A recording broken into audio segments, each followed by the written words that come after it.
Well, it's a question we've all been asking this summer here in the Treasure Valley. Will there be a float season this year?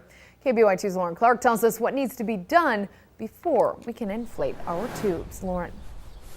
Well, Kelsey and Brian, this is actually a huge improvement. When I was here in earlier May, there was water just completely filling this step right here. It was just completely gushing, overspilling, flooding into the sand. So things are a huge improvement. We can see the majority of the steps now, but as you can see, there's still a lot of work to be done before we can even think of inflating those inner tubes. Now, the first thing is the matter of debris. There's actually a lot of debris that was removed this weekend by crews, but still some remain, so they will be working on that later this week.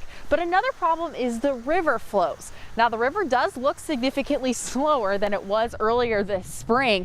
Right now it's flowing at just under 1,800 cubic feet per second, but in order for things to be safe for floaters, it needs to be 1,200 CFFs or less.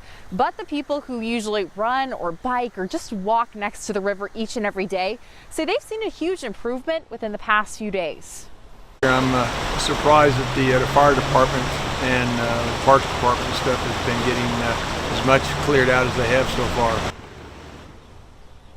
Mayor Dave Beater even told 670 KBOI that there might not be a floating season this year, but the city is working really hard to make sure that everything will be fun for the city and that they're going to try their best to make sure that people can still enjoy the river this summer. Now, one thing I do want to mention, though, if you think this river is pretty fine, we're just all exaggerating when we say that floating is unsafe, well, I would advise you highly not to do that. First of all, because there's a lot of branches and trees that you actually can't see just floating underneath the water. And second, if Boise Fire has to rescue you, well, you will be charged for that. Reporting live here in Boise, Lauren Clark, KBOI 2 News.